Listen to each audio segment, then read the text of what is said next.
and welcome to this Green Gown Awards Exchange webinar. The title of this exchange webinar is Embedding Sustainability into an Undergraduate Curriculum at Plymouth, and it will last approximately 1 hour.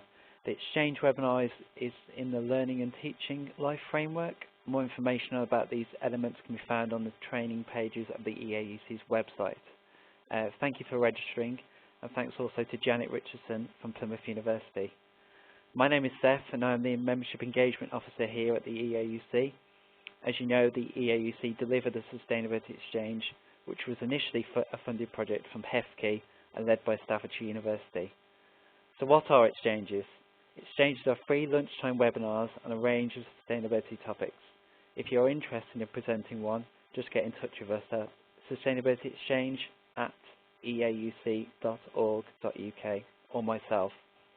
This particular exchange webinar is part of a series of Green Gown Awards exchange webinars, which feature winning and highly commended institutions from the 2014 awards. More information about the Green Gown Awards can be found on the EAUC's website and the Sustainability Exchange. Just a little bit of housekeeping before we start. I'm hoping that everyone can hear me well. I've muted you all to avoid any background noise, and you will continue to be muted throughout the webinar. If you have any technical issues at all throughout the exchange, please let me know by either posting on the on-screen chat box or sending me an email to sikirby@eauc.org. And if you have any questions about the presentation as we go along, just post them in the chat screen in the bottom right-hand corner. Hopefully most of you have working microphones. Don't worry if not, as you'll still have the opportunity to ask any questions by typing into the chat box, and I'll read them out loud for you. You will, however, be encouraged to ask questions at different points during the webinar, and asking them out loud is recommended. This webinar is being recorded and will be uploaded as a resource on the Sustainability Exchange with all presentations later on today. Please feel free to share these resources with any colleagues or fellow EAUC members. Once the webinar is finished, you'll be sent a short survey for us to gain your feedback. Please take a few minutes to complete the survey, as the results will help us improve our CPD and events. That's all for me for now. Thank you again for registering, and I'll now pass you over to Janet. Thank you, Seth. Good afternoon, everybody, and thank you for joining this webinar and for logging into the podcast. What I'd like to share with you is the journey that our team here at Plymouth University in sustainability and health have been on to embed sustainability in the healthcare and nursing curriculum, and in particular in the undergraduate curriculum. And the journey has led us to being successful in getting the Green Gown Award for Courses and Learning in 2014. And what I'd like to do is illustrate how we got there, and along that journey also look at some of the blocks and enablers that have helped us on the way and that may have held us back, and also illustrate some of the new ways that we're able to embed sustainability in the curriculum, and including interdisciplinary working. So this is very much has been very much a team effort, and just to acknowledge the rest of the team who I'm presenting this webinar on behalf. So we are collecting our Green Gown Award in 2014, and I have there with me colleagues from the Child Health Nursing team. That's Janet Kelsey, Maggie Doman, and Jane Gross, who works as a Senior Research Fellow in Sustainability and Health, and Mike Woods, who works in the 3D Design unit, and you'll see how we've brought design into the way that we work as I move through the presentation. So this work is very much team-based. As I said, it's interdisciplinary, and it's also evidence-based. And what I'd like to do is I'll keep referring back to this diagram that you see on the screen, because this is the journey that we've been on, and I'm going to talk about the many stages on that journey. So you'll see how what we've done is underpinned by evidence along the way, and also underpinned by working with other people. And I'd also at this point like to acknowledge Martin Bradbury, Andy Nichols, Maria Benalik and Benny Goodman, who've been fairly instrumental in working through this journey with us. So the journey starts in, as you can see down in the bottom left-hand corner, in 2007. And in 2007, we, as a School of Nursing, were successful in gaining a number of fellowships with the Centre for Sustainable Futures, which was a centre established here at Plymouth University on the basis of government funding for a Centre for Teaching and Learning Excellence. So the Teaching and Learning Excellence was grounded in education for sustainable development, and as a consequence, academics at Plymouth University were able to apply for fellowships, and that enabled us to access key resources in sustainability education and to work with other disciplines. And this was instrumental in enabling us to find other disciplines to work with who we wouldn't normally come across in our work in nursing and healthcare. So as a consequence, a number of well, myself and a number of colleagues were able to access this fellowship. And the first thing that we did was to undertake a systematic review of the health impacts of climate change.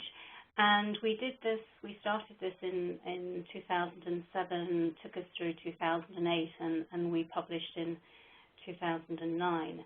And really what we wanted to do was to begin with getting a sense of what literature there was available that linked climate change, sustainability with health. And it was a very interesting process. And just to give you an idea of one of the things, we found a really good graphic that really illustrates some of the climate change effects on human health.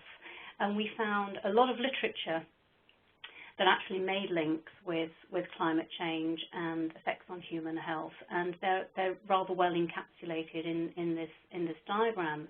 So looking at all the way from the potential civil conflict where areas due to climate change may have limited resources, they may not be able to grow food, and they have to start to move. And we're seeing lots of refugees at the moment, as you're aware, coming through into Europe, and that's going to increase. There are going to be huge problems because of climate change refugees. So we need to think about that, and that will cause civil conflict, displacement of communities.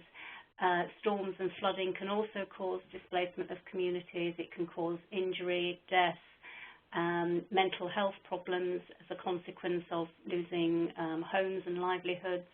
We'll see different patterns of disease transmission, an increase in problems due to heat and air pollution, so increase in melanomas, increase in respiratory disease, and also potential problems with malnutrition, interruptions to food supply, which will also have a consequence. So huge problems there that we will see as a consequence of a changing climate. So this is something that we really need to deal with in health.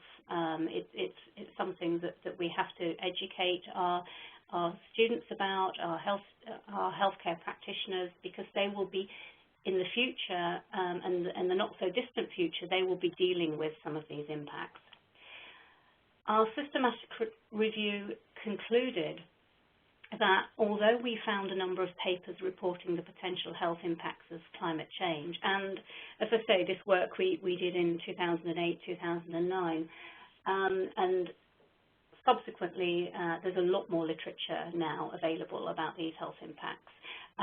what we found in the review was that there was limited information about how to deal with these impacts and about real examples of action and change and strategies.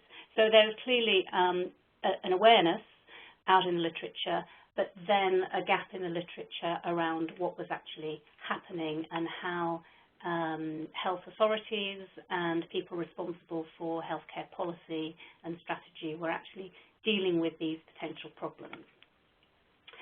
So that prompted us to look in more detail at a study of England, strategic health authorities as they were then, and primary care trusts. And we carried out a study with strategic health authorities, which was a policy analysis. So we looked at documents from strategic health authorities and also from primary care trusts to see where in those policy documents and their strategies they mentioned sustainability or climate change. So we were looking for an acknowledgement that climate change presented a problem for the future.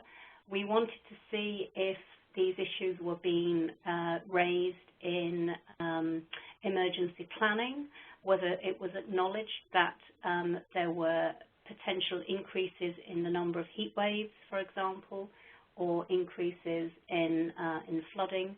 And so we carefully looked at strategies and policies to see if there was any evidence that these issues were being addressed.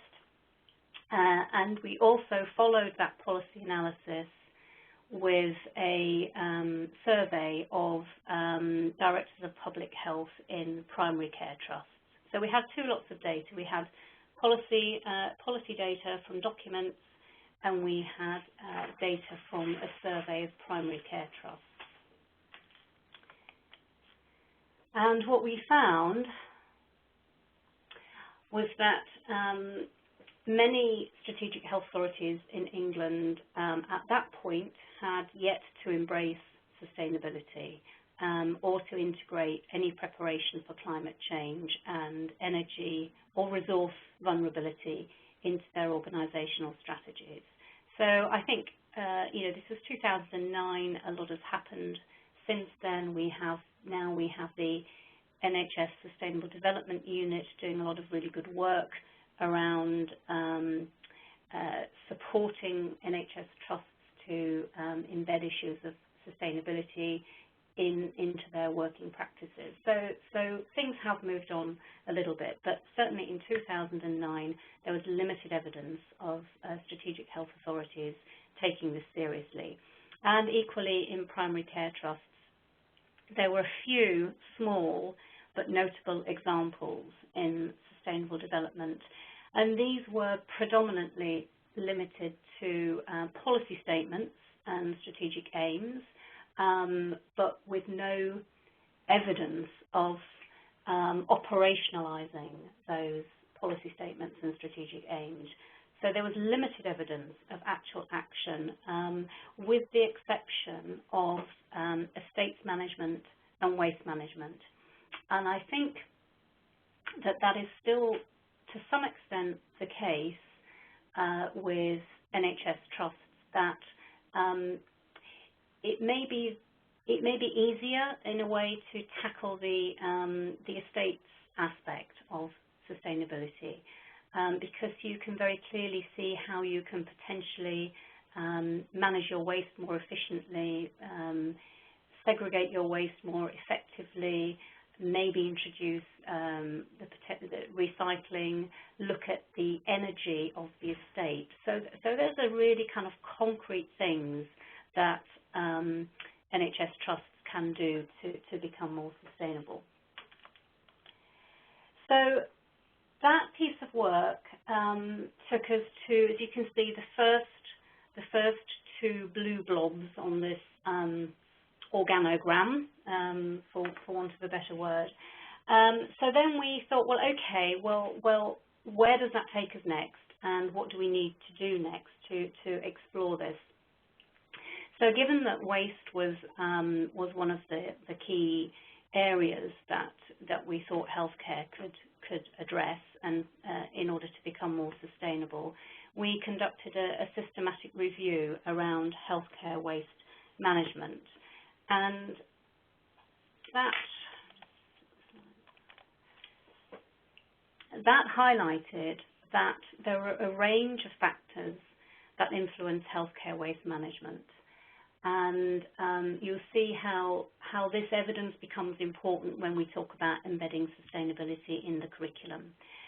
So what we found from the literature that was available, there was not a lot of it, but the key studies that have been conducted in Cornwall by a researcher, Terry Tudor, and we looked at his work and a few other studies, and we found that behaviour was a key factor, but also the context and the environment. So we can introduce strategies to raise awareness about appropriate waste segregation and waste management and change people's behaviour, but unless you provide the appropriate context within which those staff can appropriately segregate waste, there are going to be difficulties. So, for example, you find for those of you who work in clinical practice, you'll find that if you're working within a clinical area, it may be that there's only one bin in which you can dispose of your waste, and that is clinical waste. So everything goes into that yellow clinical waste bag, and of course those bags are incinerated at great financial cost, but also cost to the environment. So it's also about manipulating that environment to make the best choice the easiest choice. Excuse me. Other factors are waste management approaches, employee strategies, purchasing strategies, and overall policies and rethinking existing solutions. So it was clear from our systematic review that this would require a whole systems approach to look at the best way to reduce waste and appropriately manage waste. One of the interesting things that came out of the study was, and just go back to that earlier slide, the waste systematic review, was this issue of purchasing strategies. And it was something that we hadn't really thought of, because we were thinking of waste, we were thinking of the end product. But that seemed to be quite an important thing to do, to think about. And so when we moved on to the next stage of our research, we carried out an interview study, and we carried this out in the southwest, and we interviewed key people who had some impact on how clinical waste and general healthcare waste was managed in health and social care. So these were people who were responsible for waste management procedures and policies, but also people who were involved in infection prevention, for example. So people who might influence in some way how waste was managed. So we interviewed around 20 people, purposefully sampled to give the kind of maximum range of feedback that we felt we needed in order to understand some of these problems in more depth. And we were particularly looking at the barriers and enablers to effective waste management. And one of the things that came out of this interview study very strongly, which was also highlighted in a smaller way in the systematic review, was this issue of the whole life cycle of a product. So it's not just about the bins, and there's a picture there of the landfill bin and the yellow clinical waste bin. So it's not just about the end product and where the waste goes and how it's segregated, but it's also about the products that we use, where they come from. So down on the right-hand corner of the slide there, there's this the cycle of production. So, for example, you might buy Scottish prawns that come out of the sea in Scotland, but are flown to China in order to be peeled and then flown back in order to be sold as Scottish prawns. So there's that whole cycle of where things come from, how they're produced, and the distance that they travel in order to reach us and to be used in clinical practice. There's also the question of the high number of products that we use in healthcare that are made from scarce natural resources. So at the top of the screen there you have a photograph of an IV intravenous fluid bag together with a giving set for intravenous fluid administration. These items are made from plastic. If you ask any health practitioner how much plastic they use in everyday practice, they'll say, oh, loads. So we use an awful lot of plastic, and of course that comes from oil. We know that we can't keep drilling, taking oil, fossil fuels out of the ground. We know that at a certain point oil will become a scarce natural resource, and the price of plastic will increase, and then at a certain point it may no longer be available to make these things that we're using constantly in everyday practice. In the top right-hand corner of the slide, that's a cardiac pacemaker. These are powered by lithium batteries. Lithium is a scarce natural resource. It's used to power an awful lot of medical devices, mobile medical devices such as pacemakers, syringe drivers, but it's also used in your mobile phone, your iPad, laptop computers. Again, at a certain point, we're going to have to think about how we power these devices. In the bottom left-hand corner, there's a photograph of a cotton field. Cotton is a plant that's very vulnerable to climate change, and it could potentially, in fact, the price of cotton has been increasing at times due to flooding or drought conditions from where it's grown. Again, we use a lot of cotton in healthcare. So we needed to start to think about these scarce natural resources, where they come from and how they're used in practice, and maybe if they're overused or if we can reuse or recycle them. So back to our journey diagram. That took us to you can see the second blue disc at the top there, in the interview study, barriers in healthcare waste management. That's what I've just reported on. So then the next thing we wanted to do was we wanted to look at waste management, but we also wanted to look at supply chain risk.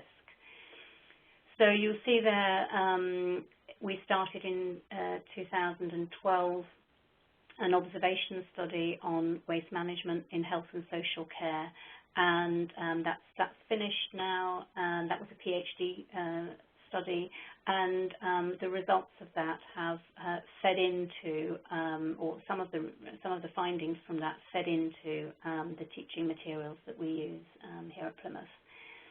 The raw materials risk in healthcare supply chains. This was a project that was funded by the European Pathway to Zero Waste, and we worked in partnership with the Department of Health, Cornwall Partnership NHS Foundation Trust, Royal Cornwall Hospital NHS Trust, and Cornwall and the Isles of Scilly Primary Care NHS Trusts, and Peninsula Community Health on this project. And this project was looking at what is the potential risk to the supply chain for items that we use in health and social care that are made from potentially scarce natural resources.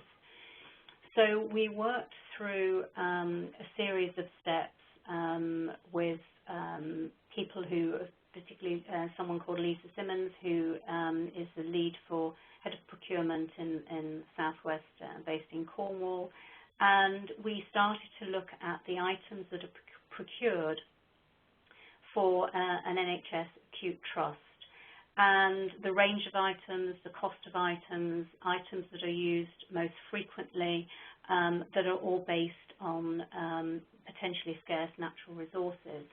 So we worked through, as you can imagine, an enormous list of items, and reduced that list by taking out duplicates and shortening the list down to a smaller range of items that we could then start to look at in more detail. And what we were particularly interested in was the potential scarcity of the natural resource that they were made from, but also the potential impact on health and social care if the scarce natural resource were no longer available to make those items.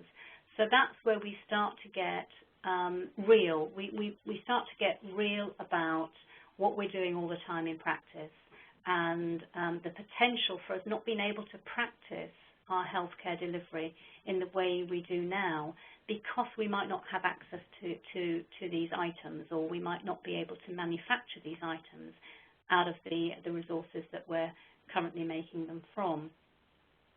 So we had an expert panel who looked at the short list of items and ranked them and rated them, and we came up with a small number of natural materials, for example, cotton, that are particularly vulnerable to supply chain risk. Please remember, if there are any questions that you'd like to post, just add those to the chat box and I can address them as we're going along. Okay, so on the basis of this evidence so far and our list of potentially scarce natural resources, we developed scenarios, and these scenarios looked at the potential for some key items that we use in health and social care, and developing scenarios around if the material those resources were made from were no longer available, what impact would that have on our ability to deliver effective and efficient care. And we tested these scenarios out with a range of academics and NHS staff, but also NHS managers, finance managers, and key to this was having a multidisciplinary team. So, for example, one scenario that we tested, the participants in that scenario ranged from someone who's a lead in infection prevention, we had a finance manager, someone involved in procurement. And it was really important to have those different perspectives involved in this discussion process. And that is a key learning point for embedding sustainability in our curriculum. It's about engaging people in discussion, and it's also about getting different disciplines engaged in that discussion, because they will all have their different perspectives, and to be able to challenge and say, well, why do we need to use that in that particular way? Could we use fewer of those items, or could we use something else? And what are the potential risks for infection if we use something else? So those are really important issues, and it was important for us to be able to test those scenarios out with a range of staff. So our resources focused on the scarce natural resources and the high impact items and the impact that they might have on healthcare if they were no longer available. And we also included in the scenarios, looking at waste, what we do with these items once we've used them, and do we really think about how we segregate them? Are we thinking of it as a natural resource and a scarce resource when we're throwing it away? Are we thinking about the fact that if we throw something that isn't contaminated in the clinical waste bag, that's going to be incinerated, which will ultimately have harmful impacts on the environment and on health, but also is expensive. So we were looking at potentially, reducing, reusing, and recycling. So that brought us to the first. We've got a little yellow blob there, which is the in 2013. It says first NERSOS project application rejected. So alongside of this, we were looking at the potential to embed sustainability in the nursing curriculum across Europe, and we were working with a number of universities to look at applying for funding to see if we could develop a sustainability literacy and competency framework around sustainability and nursing, and we applied for funding, and that was rejected. Ultimately, in 2014, we were able to successfully get funding for that particular project, and if you'd like to hear more about that project, there's the website. It's nersos.eu, so please feel free to explore that project and get in touch with me if you're interested in learning more about that. Insofar as embedding sustainability in our own curriculum, we got to the point where we were able to test some of the scenarios that we'd developed and tested with NHS managers and practitioners with our students. And that was a consequence. And again, another key point in bringing about change was that one of the people who had been involved as a participant in those initial scenario testing workshops, Janet Kelsey, who is our academic colleague here on the Child Health Nursing Programme, she immediately saw the potential for this to work with students. So we were able to trial the scenarios with the child health nursing students to begin with. So having a champion is really important, but also having someone who's engaged from the start, really, or early on, who can see the development of the project and can see the relevance and can input has been really important. And this particular team of academics have been fantastic in helping us make this work, because they really understand the relevance and they can see how it works immediately. So we were able to do some testing with the child nursing students, and as a consequence of that, we were able to roll the sessions we do, and I'll talk about what we do in a minute, out to the rest of the curriculum. So it's now embedded in the curriculum, and we have scenarios in Year 1, Year 2, and Year 3, and that works really well. So just to illustrate some of the blocks and enablers which are common to all change management projects. As I'm sure you all know, you have your pioneers, and in this case, our pioneers with a child health nurse. And you also have some laggards, people who, some colleagues didn't get it. They might have thought, well, what does sustainability have to do with nursing? What does climate change have to do with nursing? So those are some of the blocks. People not understanding that it's important, which is why the evidence is so important. Whereas the enablers were those people who were enthusiastic, were dynamic, could see immediately that this could be important. Another block, and I guess this could be true of any curricula, but in particular with nursing and healthcare, where our students have a lot of time that they need to spend on skills, learning skills, is this comment, there's no room in the curriculum.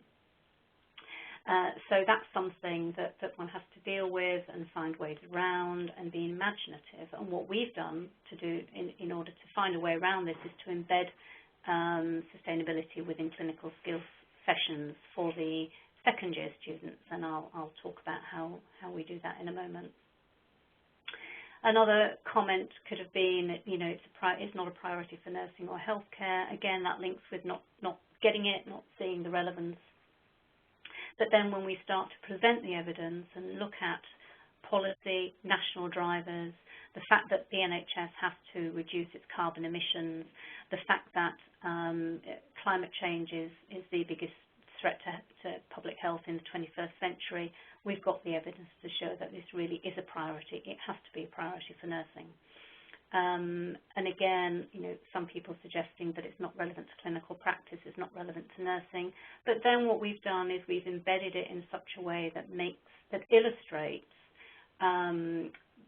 without a doubt, how this is relevant to clinical practice. And one of the ways we did that was to actually run the session that we do with the students with our colleagues, and I think that was key. By really demonstrating what we do with students and allowing our colleagues, enabling our colleagues to see how it works and to see the relevance. That was really important. So the way we do it, the way we embed sustainability in the nursing and other healthcare curricula in year 2 is, these are second year student nurses, is we run a session, and as I said, it's embedded in clinical skills. So this is a photograph of some of our student nurses. As you can see, they're in uniform. So they come along to the clinical skills lab, and in this particular session, they'll be doing medicines management. So in the skills lab, they'll have 2 or 3 different stations that they move around in small groups. And one station will be where they're practicing medicines management. They're drawing up injections using syringes, or they may be doing dressings, sterile dressings. And they also come, one of the stations is the sustainability station. So myself or a colleague will be there to run the sustainability session. And what we do with them is we give them a scenario. For this session, we focus on plastic as a potentially scarce natural resource. So we give them a little scenario that they read that's based on an increase in price in plastic, or plastic no longer being available. We get them to think about where plastic comes from. They have an opportunity to use a computer to seek out information for this. And then we work through, we have an impact scale, and you can see we also have an electronic version of this approach, which I'll talk about at the end of the session. But this is basically, we have a tape measure with a high impact and low impact on either end, and we give them the items and we ask them to think about, if they no longer have the plastic for this item, such as a syringe, what would you do? Where would you put it on the line? What impact would that have on patient care? And what we find is that it's really the discussion that is key in all of this, because that then raises awareness. The participants start to think about how they use it. Plastic medicine cups, for example, they might think, well, do we need to use them? We also, later on in the session, we talk about waste. So we get them to take these items that they've put on this impact scale, and we give them a little scenario of what might have happened to the item, which suggests whether it's contaminated or not, and then they decide which waste stream they're going to put it in. And we ask them why, why it's gone in that waste stream. And we also talk about the cost of the different waste streams. And so it's all about that discussion. And one of the things that we've recognized in working with other disciplines through this is that these solutions that we're facing in sustainability and health and healthcare delivery require other disciplines to help us. And what I mean is by other disciplines is disciplines that are outside of healthcare. So what we've done is we've integrated design students into our sessions, and there's a Sustainability by Design 10-minute YouTube film, and this is the film that we, as part of our submission for the Green Gown Awards last year, we had to make a 10-minute film about what we've been doing. So when you have time, I suggest you have a look at the film. As I say, it's only 10 minutes, but it shows you how the students engage with this process.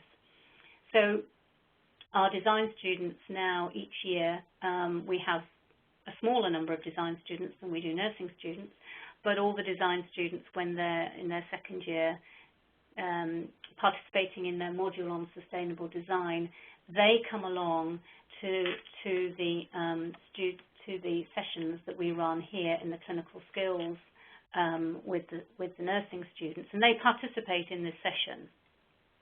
So they engage and they'll ask questions, and that's really interesting because design students think very differently from nursing students. So that also raises a number of issues and questions, and getting the students to think differently about what they're using and how they're using things. And then the students, as part of their project, they go away and they come up with design solutions. And I'll talk about one of the student projects in a little while. So this is a session in the design studio where they're brainstorming 5 ideas in 5 minutes and looking at a potential design solution for some of the problems that we face in delivering healthcare in a sustainable way. So again, that illustrates how we can be very imaginative by involving other disciplines, and how we can start to think in different ways to help us towards some of the solutions that we'll need to develop in healthcare for the future. Another thing that is a key point that is really important is convincing people by results. So it's about evidence, other people's evidence, but it's also about our own evidence.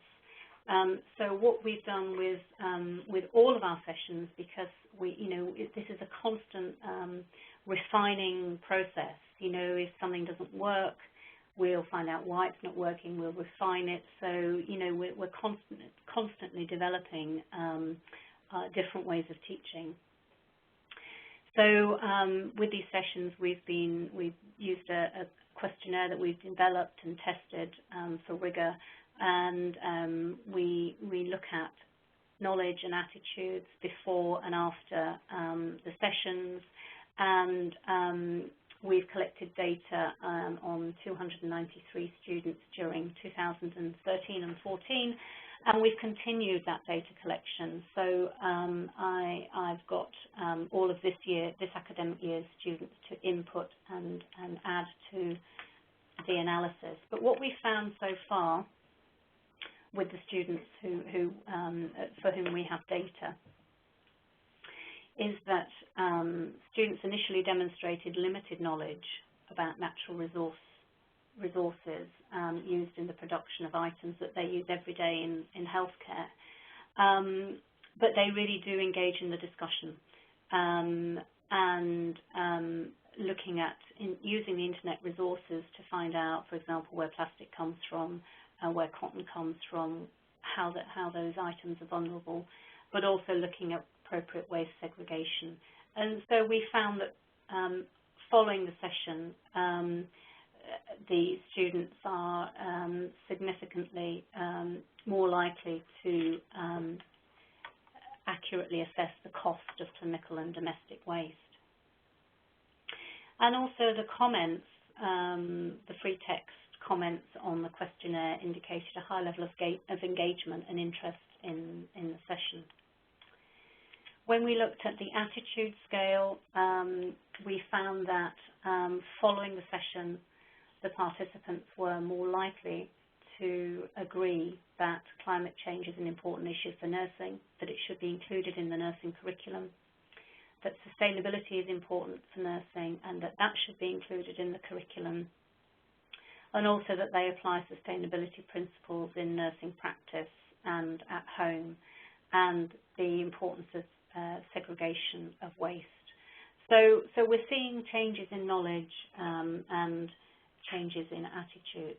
Now, just to go back to the involvement of design students, and one of the things that we have developed as a consequence of involving design students is we've put a range of scenarios, and the one that I've illustrated here that I've talked about is just one of a set of scenarios that we've developed around resource use in health and social care.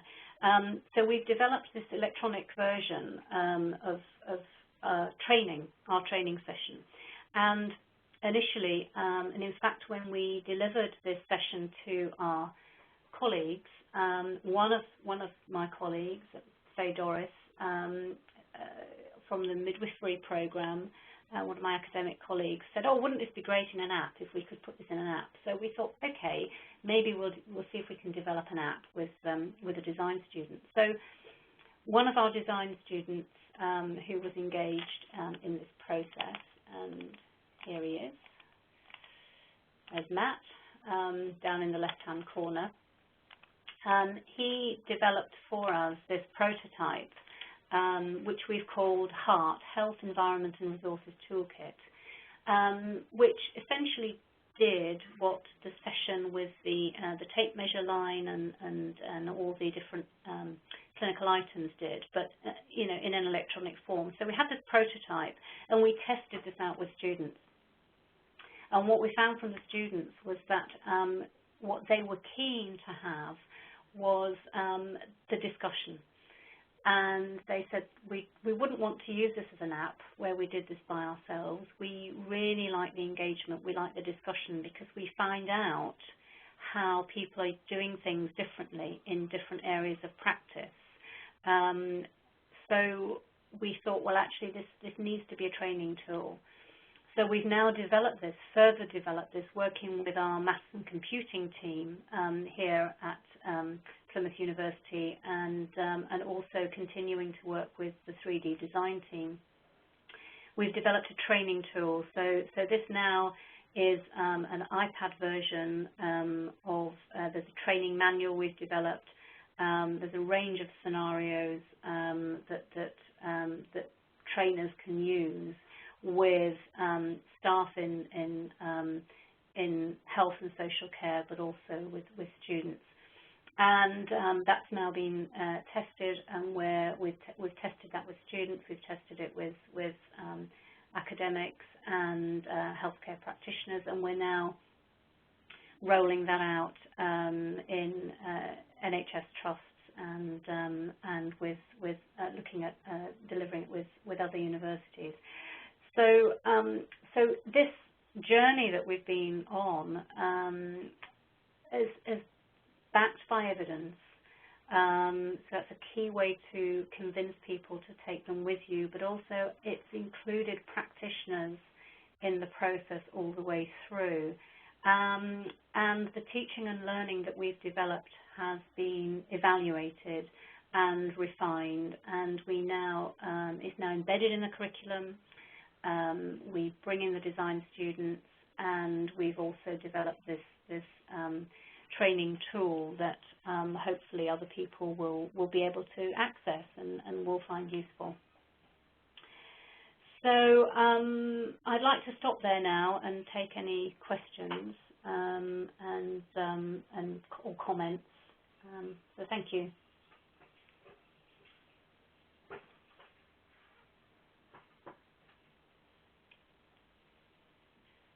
So I think either you can type your comments in the chat room, or Seth may be able to unmute you so you can ask me questions.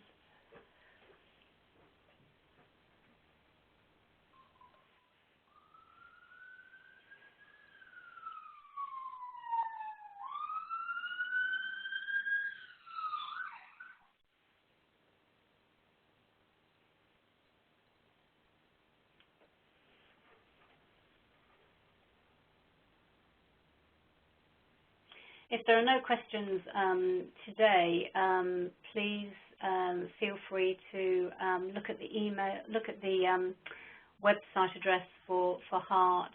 There's also the NERSOS project, so you'll get more information about those two projects and initiatives from there.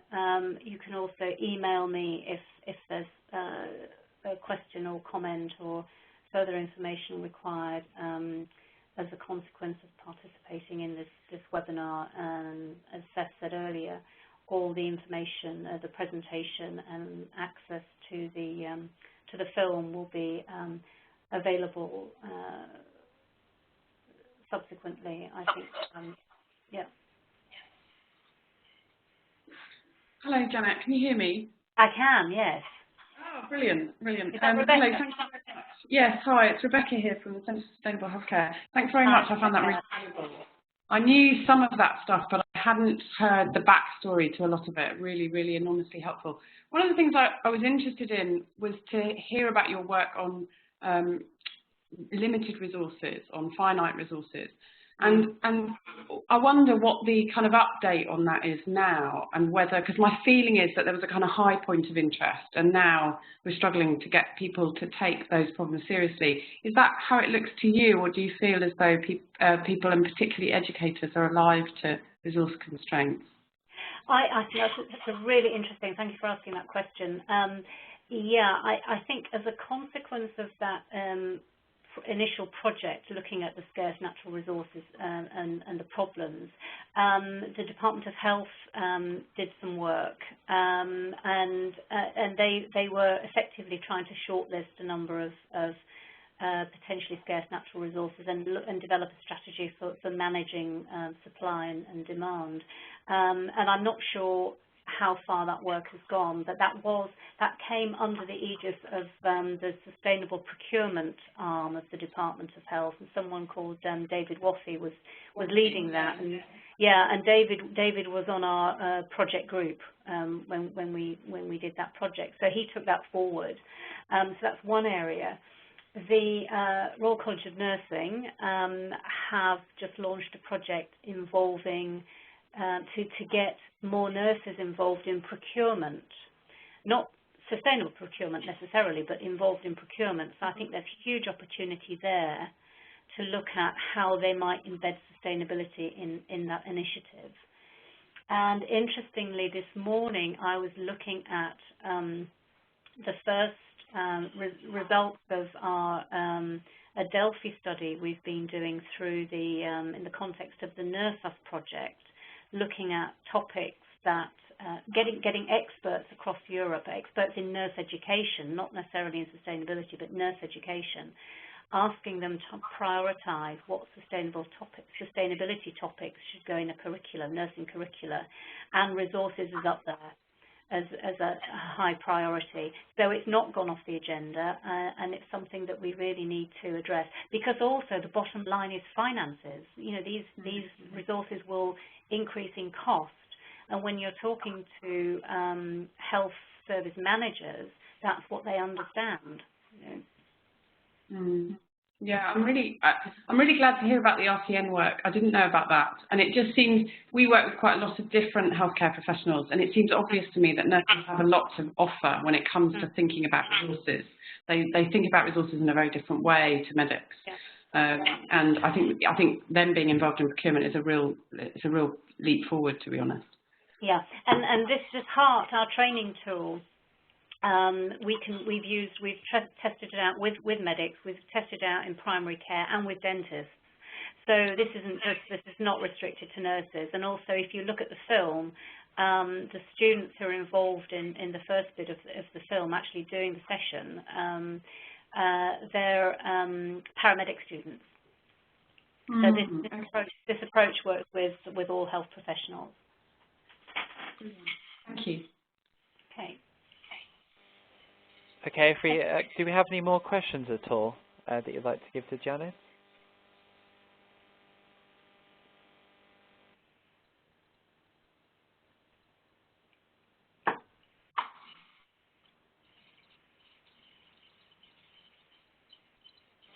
Okay, we've just had a few comments come into the chat box area. I'll just go through a couple of them. Okay.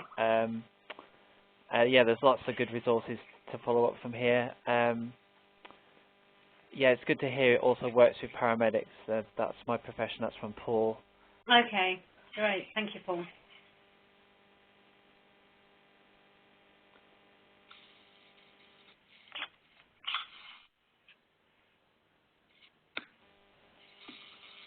I'll just leave it for a couple of minutes longer because we've still got a few minutes left, Okay. just in case anybody else wants to ask any questions. Okay. Yeah. Well, thank you all for logging on and participating, and please do, you know, if you want any further information, please don't hesitate to contact me.